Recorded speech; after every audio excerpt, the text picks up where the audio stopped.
Welcome everybody. Today I want to show you an interesting technique that's very useless actually, but it just when it works it's very neat and it looks very cool.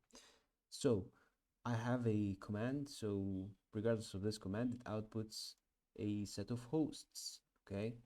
And I wanted to grab the IPs. So I can do this like countless ways, but me being me, I decided to do this with Vim macros, okay? So I'm gonna take these, or I did actually take these and put them into a file, hosts.txt. So we have these. Now I want to just grab the IP addresses for each one of these so that I can spray credentials across them, okay? So I'm not interested in all of the fuss around them. I just want IPs. So I can do this actually using like Linux, using cut, using sed, using many ways. But let's do this with Vim macros, okay? So I will be here. I will be positioned at the first line in the file, okay? And I hope you can see this. And I'm gonna press Q. You can see down here, Q is triggered. It is in the command buffer, and it's waiting for a second input. So Q is for record macro, and then I'm gonna press the name of the macro. So I'm gonna use lowercase k, for example, or any letter there really, a, okay? So I press lowercase a, and that creates a local macro in this file, I believe. I think uppercase letters are reserved for global macros, just like the marks. And that's a very nice thing in Vim because it makes it intuitive, it makes it consistent, and it turns it into a language that when you learn the basis of, you can replicate and mix and match and create different commands that even without looking at the documentation. So now that I have this waiting and it says recording, I'm going to start recording the first step of the macro. So with my cursor positioned here in the first line, I'm going to press 0 to go to the beginning of the line, okay? And then I'm going to press D for delete, and I'm going to say W for next word, for the beginning of the next word. So now that deleted that part, that first part. Now I want to move to the end of this. So I have, let's count them. So I have this word, I want to move to here, okay? So the end of this word, 172 is one word, is going to be here. And then the end of the dot is going to be here. So that's 1, 2. The end of the 16 is going to be here, 3. The end of the dot is going to be 4. This is 5, 6, 7. So we need 7 E's. E moves to the end of a word. So I'm going to press 7. And then here, 7 is triggered. And then I'm gonna press E for the end of the word. So E, and here we go. Precisely, we went to the end of that IP address. Now I want to delete everything that comes after.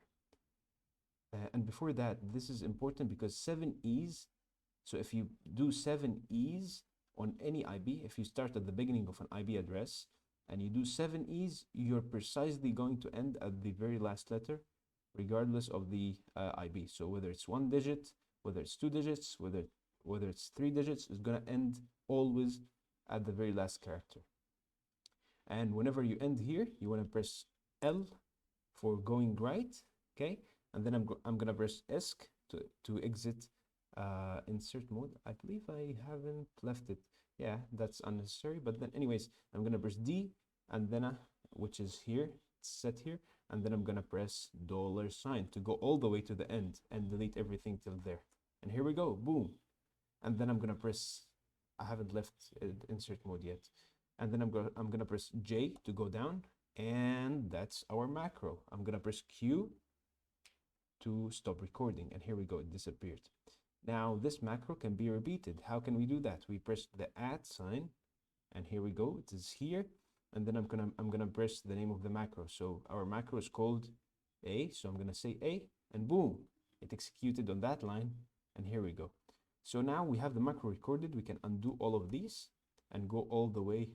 So if we undo all of these and we can check it at A, here we go, it works. So we have a macro that, given a line, automatically it is able to extract the IP address. Now we can repeat this We can use at to repeat the very last used macro. So at and then at to repeat. And given that what I just said, Vim is a natural language, I can precede this with a number so I can repeat whatever command I'm going to do. Just like we've done with the E. E goes to the end of a word. Oops. E goes to the end of a word. I can type 3E to go to do that 3 times. I can do this also for macros. So right now we want to do this how many times? We want to do it 8 times because we have 8 lines. So I'm going to do 8 and it's here in the buffer, and then I'm going to do at, and that's now waiting for the macro I want to name, and it is a. So boom, here we go. Thank you guys for watching. I thought this was very neat and I wanted to record a video about it, and like I was ecstatic when I know I've been doing this for a while, but and I know about its existence, but it's always something very nice to look at when it works. Thanks for watching, and this alone is enough to learn Vim. It's a beautiful language, and even if it comes with some challenges, and I don't think it makes you much faster. It's even sometimes slower, and it comes with a very large high barrier to entry, but it's fun. I think that's one of the most important aspects of it. Thanks for watching.